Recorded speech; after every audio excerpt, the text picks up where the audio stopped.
In a flash, the weekend all and gone, and we are here back for another Monday. This one falling on the 9th day of March. A beautiful day in the neighborhood, and man, I wish I had a 7-day full of them, but indeed I don't. We are going to talk about not one, but a couple of storm systems, one midweek that will literally have temperatures plummeting 50 degrees, a minus 50 degree swing over the course of your Wednesday and into your Wednesday night. And that also brings about the potential of some severe weather at the same time. And then once we start to recover, another hit of some colder air that also could bring some flakes into the viewing area. I know what there I speak of, and I am not a fan either. We'll talk about that, and of course we'll have a host of other news and information. Some high school basketball scores and updates there as the 15th region is wrapping up, and we'll look ahead on your new calendar for the new week and much, much more. Stay tuned. Your News Today starts a new week right after a few new words.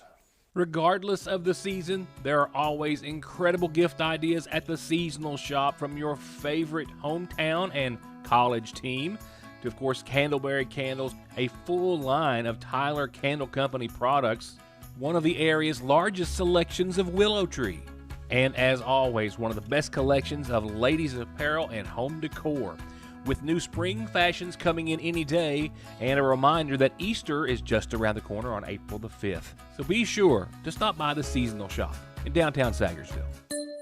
Hey, it's Kristen Mulcahy from Appalachian Wireless. Let's talk for a second. Those big name carriers, they talk big, flash big numbers, make bold promises, but then comes the fine print, the hidden fees, and the coverage that doesn't cover. At Appalachian Wireless, we don't hide behind contracts or call centers. We live here, we work here, and we provide service with real savings, real devices, and coverage wherever you go. So if you're tired of getting the runaround and listening to those empty promises, visit us online or in one of our many retail locations today, because we are you. We are Appalachian Wireless. For most of us, looking forward to spring means dreading asthma and allergy symptoms that can range from mild to wild. But you can breathe easier with medications and recommendations by those you trust the most. The team at Parkway Pharmacy in Salyersville. Youth. Experience. Modern solutions to modern problems. Proven solutions to legal problems. An emerging face in the courtroom. A known presence in the courtroom. Together, we are multifaceted. Together, we will do right by you. If you are having any legal issues at all, just relax and call Max. If a car wreck is causing you pain, just pick up the phone and call Donald Wayne.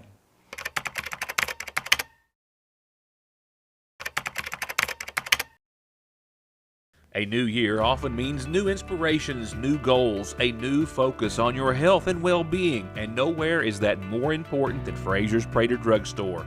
From healthy resolutions to a fresh start without smoking, to a fresh batch of cookies just in from the daily bread, to some incredible comfort food at the counter. Step in and let us remind you why we'll always be your oldest hometown pharmacy. Fraser's Prater Drugstore, downtown Sagersville. SMB is proud to stand with you with what might be your very first and definitely last checking, savings, retirement, even Christmas Club account, along with consumer, auto, mortgage, business loans that you can easily manage from anywhere in the world with safe, secure mobile and online banking that comes from over 120 years of commitment to your financial life and well-being, today, tomorrow, and forever. Salyersville National. Some serious numbers and data tonight after a nearly 2-year-long look into how children under the care of the Cabinet for Health and Family Services have been looked after. Auditor Allison Ball today and Ombudsman Jonathan Great released an examination of children sleeping in Cabinet for Health and Family Services office buildings and other non-traditional placement settings report. This includes children who were as well being placed temporarily in state parks, in hotels, and other non-certified facilities. Ball says the findings of the examination, she calls them heartbreaking, saying it's clear that the CHFS is failing foster children all across Kentucky, saying that housing children in office buildings, hotels, and state parks is a terrible and dangerous non-solution to a problem that is solvable, and it's causing significant harm to many of Kentucky's children. Ball says that she took about 22 months and reviewed some 304 cases of children who were placed in non-traditional settings, office buildings within the Department of the CHFS, other non or unlicensed settings as well, and she calls it rife with conditions enabling runaways, physical abuse while in the care, vulnerability of sex trafficking, and other forms of mistreatment and neglect.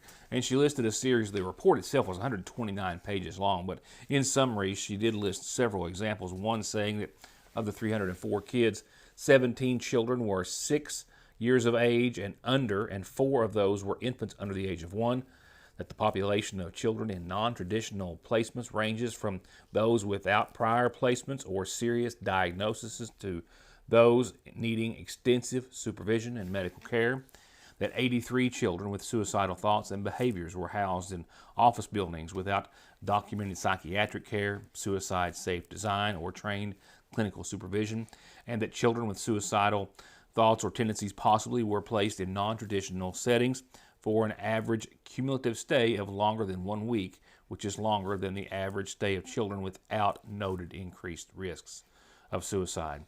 And also, despite many of the children having medical and mental health issues, the Cabinet for Health and Family Services documentation of care provided was so lacking that in 247, which she says is more than 80% of those cases she reviewed, medical care, medication management, continuation of therapy, and school attendance were not readily apparent for the period when the child was housed in a non-traditional setting. She also says that 40% of those 12 to 17 years of age in non-traditional placements have exhibited behaviors indicating a likelihood of running away. Among children with documented runaway histories, 89 were placed in CHFS office buildings, and about 10 were placed in hotels. One child, she says, fled her placement and was located 51 days later living in a tent with a middle-aged man wanted for murder. One child was physically abused by a provider. One child reported she was a victim of sex trafficking that occurred after she fled her temporary placement. And many children, she says, were housed in facilities without showers and other necessary living accommodations. So now where does all of this information go? My apologies. She says that the Cabinet for Health and Family Services must submit a written responses to the Ombudsman addressing the findings by March the 24th, in just a few days, and then within 60 days the Cabinet shall notify the Ombudsman of which recommendations have and have not been implemented and its reasoning for failure to do so. So initial reports that first came out when the first United States servicemen and women were killed as a result of the war in Iran were that there were 6 deaths, and all of those were individuals who were stationed and or from Kentucky. Those details were indeed incorrect. What was correct was the number of people who were attacked, where they were attacked, how 8 of those are still seriously injured and still fighting for their lives to recover, but how there was initially 6 and now a 7th person which has died as a result of that attack, and that 7th person is confirmed to be a Hardin County man. A young man who is well known throughout his hometown of Glendale, Kentucky and Hardin County as being, from the time he was a small boy, as one who wanted to serve his community and later his country. Sergeant Benjamin Pennington, 26, of Glendale, passed away on Sunday after he was one of several injured in this attack on March the 1st at the Prince Sultan Air Base in Saudi Arabia. Pennington, identified as the 7th U.S. soldier who has died from his injuries, while at least 8 others are said to be critically ill. Pennington, who was assigned to the 1st Space Battalion, 1st Space Brigade in Fort Carson, Colorado. I don't even know how to express the sorrow of his family during this time. I know it's still a shock. It's a shock for me. I know his family. I know Tim Pennington, his father, known him for decades. Awesome guy, and I know that they're hurting pretty bad right now. So I think this is an appropriate thing to do for all of us to honor him, and I know his son was an Eagle Scout. He's been trying to serve his community for as long as he's been living, and has given the ultimate sacrifice so all of us could be right here, right now, standing together, and the freedom that we had to be able to do that. Sergeant Pennington was first injured and then later died from those injuries while supporting Operation Epic Fury in Saudi Arabia during the first few days of the war. All of those who were injured were done so during that first initial number of counterstrikes by the Iranians in late February and on the first day of March, with flags being lowered to half-staff following the announcement of his passing. I'll be right back. Hello, I'm Bill Meade, your McGoffin County Sheriff. 3 years ago, one of the promises I made to you was to effectively attack the illegal drugs that was pouring into our county and killing our loved ones. Since then, on top of our many state court convictions, my office has arrested 17 people on federal charges involving illegal drug sales. Marvin White of Michigan recently pled guilty in federal court for trafficking in meth, heroin, and fentanyl. During a recorded interview, there was an admission that Marvin had made over $720,000 in illegal drug sales over a 3-year period. This is a promise made and a promise kept. Unlike the other candidates for sheriff, I'm the only candidate with extensive training, knowledge, and experience in drug investigations, and I have a proven record of success. I would appreciate your consideration to be reelected as your McGoffin County Sheriff. Thank you. For home, farm, hillside, or anywhere you need it, A&W Tree Services offers professional tree and brush trimming, removal, and complete cleanup. They're experienced, insured, and have great references. Call for a free estimate, 496-9385 or 9442. A&W Tree Services. Johnson Central High School stands alone in providing the most college and career programs of study in one building throughout the entire state of Kentucky. This includes pathways in everything from the medical field to engineering, telemedia, welding, agriculture, and even aviation. And that's just to name a few of the 32 different choices. Work has also been started on a brand new state-of-the-art high school. So now is the time for your child to experience the power of opportunities in Johnson County School. B&B Discount Tobacco has moved just down the street beside the McGoffin County Rescue Squad. New location, new and improved drive-through, new products, more inventory, more reasons to stop by B&B Tobacco 7 days a week. Ranked in the very top 10% of the top 150 Kentucky workers' compensation attorneys for Social Security, disability, SSI, personal injury, or workers' compensation, if your working days are over, meet Grover. 888-9-GROVER or locally 349-2065. We'll talk basketball and your weather, and we'll do that after tonight's McGoffin Farm Bureau calendar.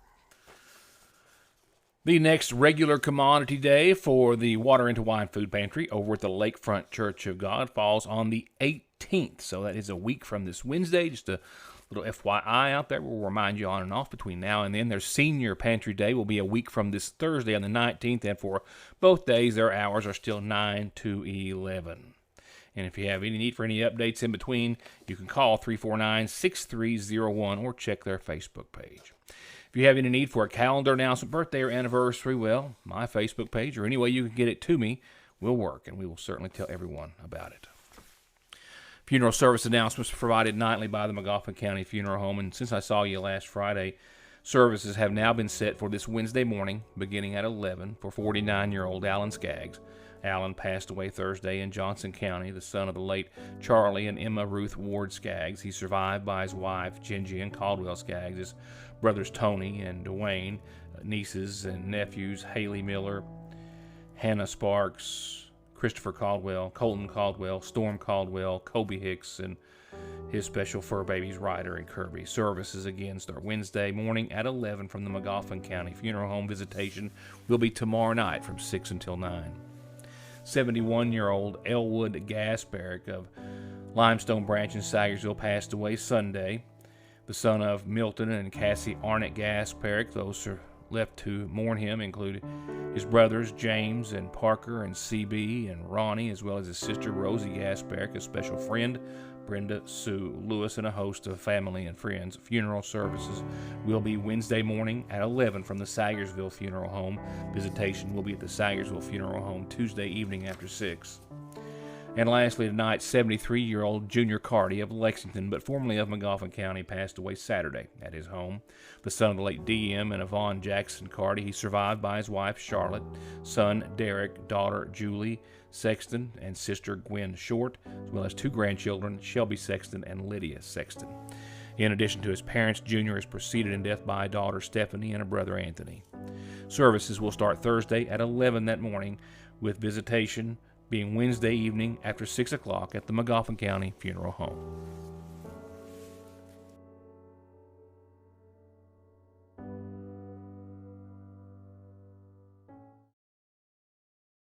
Election season is here, and we are a one-stop sign and advertising shop. Campaign commercials for TV, for the internet, print advertising in 2 publications, yard signs, bumper stickers, business cards, shirts, caps, banners, all in-house, all premium quality, all local, with no minimums to purchase. Call Independent Signs and Mortimer Media Group today, 349-2915. It's a new year with new deals at Conley Tire in Staffordsville, like $100 back on new sets of Goodyears through February the 28th, and other specials on East Kentucky's best in-stock tire inventory. Conley's, your tire, wheel, and auto repair and maintenance HQ since 1982. In Staffordsville or at conleytire.net. Kentucky Farm Bureau Insurance. Big on commitment. These are actual recent images of local heating and cooling systems, residential and commercial. An example of 75% of all the calls that Ultimate Air responds to. Little or no maintenance, or sometimes someone else being paid to maintain a system. Prevent 75% of your breakdowns with preventative and actual maintenance by Ultimate Air. Locally owned, locally trusted. At Big Sandy Healthcare, every patient is seen as an individual deserving of respect, compassion, and top quality care. For us, it isn't about who they are or where they come from, but about the dignity and the care that they deserve. Our commitment goes beyond simply treating diseases. We tackle food insecurity, transportation problems, and other barriers many of our patients experience that hold them back from living fuller, healthier lives. At Big Sandy Healthcare, that's what sets our organization apart. There are buttons to button, snacks to prepare, math problems to help with, and boo-boos to kiss.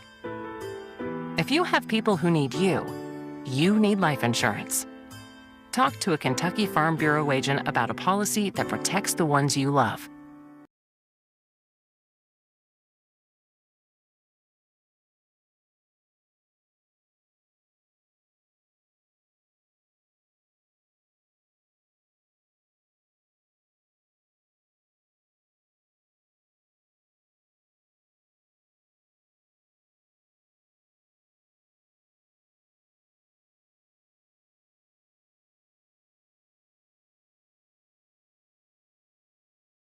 A quick catch-up on 15th Region basketball.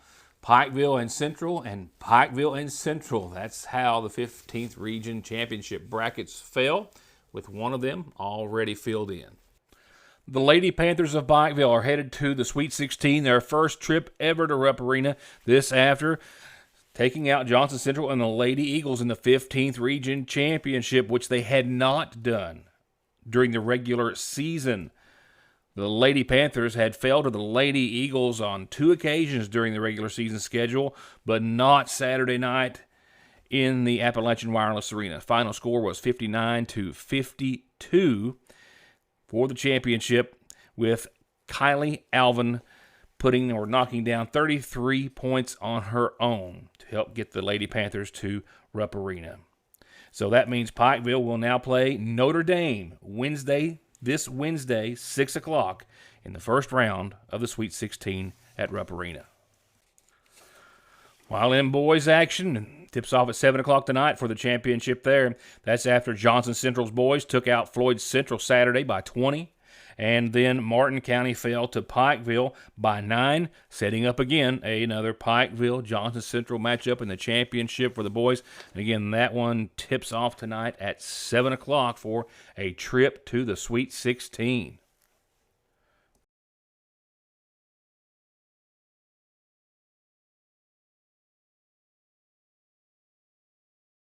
Now to a forecast that I would just as soon kind of just skip over and go on, but you can't ignore the weather. It will not just go away. It does move on eventually, and eventually we're going to move on to spring. Of course, Easter is falling on April the 5th this year, the first Sunday after the spring equinox, which is March the 21st. You know, Easter can fall as early as it has, but it's been a while, very rare, March the 22nd, and as late as April the 25th, as is dictated essentially by the moon's phase and other factors. So again, this first full moon after the spring equinox is April the 5th. To me, still pretty early Easter. Spring is still a few days away as well, and as such, we're right there caught in the middle. Winter trying to hold on, spring trying to roar in, and then the two clash, and you get what we have in our forecast midweek. I'm going to say, and then technically I'm right, we hit 80 degrees today, 79.5, that's a roundup. So I'm going to say we hit 80 degrees across somewhere, probably we did. That was in downtown Sagersville today. A beautiful day. We're still at 75 out there right now. Sorry Henry's Hot Dog Company wasn't open today, but we're closing Sundays and Mondays because it's kind of the two slowest days of the week in general. And with all the bad weather, we're just, trying to gradually get back to open every day. And we're going to be there very soon. Not this week, though. Look at this, and I am sorry to have to be the bearer of bad news. So, beautiful day out there today. Mostly clear skies tonight. We have a 20% chance of some showers after 2 a.m. Mostly clear, 51 degrees. Tomorrow for your Tuesday, upper 70s, partly sunny. Yes, a 30% chance of some showers. Maybe some thunderstorms after 2 o'clock. Keep your eye on it. They're not going to be big or widespread, but they could be out there. And we will see clouds increase tomorrow night and temperatures down to around 59 with a still continued 30% chance of showers and some storms. And then Wednesday, we still have warm air out here to the tune of 80 or better. Winds are definitely going to be kicking up out of the south, southeast, anywhere from 5 to 30 miles per hour at times. And we have a 70% chance of some showers and thunderstorms likely from 2 o'clock on Wednesday and throughout the rest of your Wednesday night. We're only talking about a quarter of an inch of rain without any thunderstorm activity during the day Wednesday, but that night we could see half to 3/4 of an inch Wednesday night. And look at temperatures. That's conservative. I think that 38 is probably going to be closer to 30, and that means a temperature swing of around 80 to possibly 30 degrees by Wednesday night. That also means, well, maybe a few flakes, possibly. We might be just above that, but the next round is coming. Colder, Thursday, 48. Skies gradually, slowly becoming sunny, and then we recover. 62, partly sunny on your Friday. Not all that bad. Nighttime lows are going to be around 40. That's out of the 30s, right? That's good news. Saturday, 67, mostly sunny. Pretty good start to the weekend. 51 that night. That's a nice mild evening, so I'll take it. Won't you? Sunday, a 30% chance of rain, but we're sitting at 74. Rain is likely Sunday night and into your Monday. That's the second of two storm systems in your 7-day. And Monday, we have 47 and 30. That 30 might be a little optimistic, and albeit partly sunny conditions early Monday or during a time Monday, we have a 60% chance of some rain, and possibly when it's cold enough, seeing that rain change to some snow on your next Monday. That'll do it for tonight. Thank you for being a part of the show. Enjoy the rest of this beautiful evening, and I will see you back here tomorrow.